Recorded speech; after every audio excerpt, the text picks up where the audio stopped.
ఇక డీటెయిల్స్ చూస్తే భద్రాచలానికి ఆనుకొని ఉన్న 5 పంచాయతీలను తెలంగాణలో కలపాలని చాలా కాలం నుంచి ఆ పంచాయతీ ప్రజలు పోరాటాలు చేస్తున్నారు. ఈ నెల 18న భద్రాచలంలో గవర్నర్తో జరిగిన సమావేశంలో ఈ 5 పంచాయతీల ప్రజలు వారి బాధలను గవర్నర్కు విన్నవించారు. ఈ నెల 20న గవర్నర్ను కలిసి వినతి పత్రం అందించి 5 పంచాయతీలు తెలంగాణలో కలపాలని కోరారు. ఈ నేపథ్యంలో గవర్నర్ అనుకూలంగా స్పందించినట్లు పొంగిలేటి శ్రీనివాసరెడ్డి అనుచరుడు మాజీ టీఆర్ఎస్ నియోజకవర్గ ఇన్ఛార్జ్ తెల్లం వెంకట్రావు తెలిపారు. అవసరమైతే రాష్ట్రపతిని, ప్రధానమంత్రిని కూడా కలిసి 5 పంచాయతీల గ్రామస్తులు పడుతున్న బాధలను వివరిస్తామని తెలిపారు. విద్య, వైద్య పరంగా అనేక ఇబ్బందులు పడుతున్నట్లు గుండాల, పిచ్చుకలపాడు, పురుషోత్తపట్నం, ఎట్టపాక, కన్నాయిగూడెం పంచాయతీల ప్రజలు ఆవేదన వ్యక్తం చేశారు.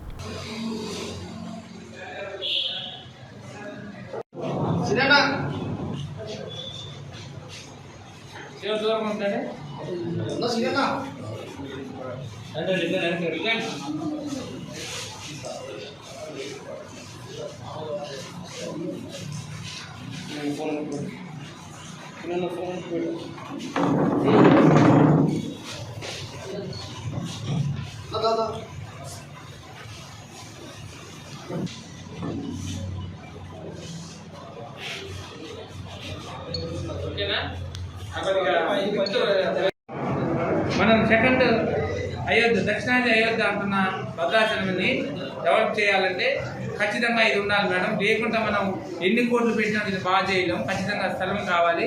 ఇవి మనం ఏదైనా దాన్ని డెవలప్మెంట్ చేయాలని చాలా వరకు ఇల్లు ఇవన్నీ ఉంటాయి. వాళ్ళందరూ కూడా నిర్వాసితులకు ఏదైనా చేయగలిగితే చేస్తామని చెప్పాం. ఖచ్చితంగా మేడం గారు దాన్ని నిజంగా స్పందించి రాష్ట్ర ప్రభుత్వం మనం ఆ రోజు నేను చెప్పిన దానికి సంపద కూడా ఆ రోజు కలవడం జరిగింది. వీళ్ళు కూడా ఆంధ్ర కలవడం జరిగింది.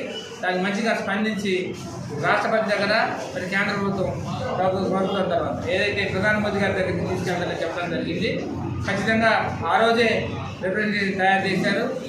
హైకమాండ్ మనం ఏదైతే కేంద్రానికి పంపించారో ఖచ్చితంగా 5 పంచాయతీలు కలుస్తాయని ఆశిస్తూ మేడం గారు నిజంగా అంత గుడ్ స్పందన ఇచ్చినందుకు, ఆవిడ నిజంగా భద్రాచలం నేను డెవలప్ చేస్తానని వాళ్ళ ముందుకు వచ్చినందుకు, అది రాజకీయంగా కాదు మేము మాట్లాడు, భద్రాచలం అభివృద్ధి కొరకే నేను మాట్లాడుతున్నాను. ఈరోజు ఖచ్చితంగా 5 పంచాయతీలు కలిస్తే వాళ్ళ రిలేషన్ నా రిలేషన్ బాగుంటే భద్రాచలం కూడా అన్ని విధాలుగా సహకారం చేసినట్టు. అలానే 5 పంచాయతీ గ్రామస్తులు కూడా చాలా హ్యాపీగా ఉంటారు భద్రాచలంతో కలిసి.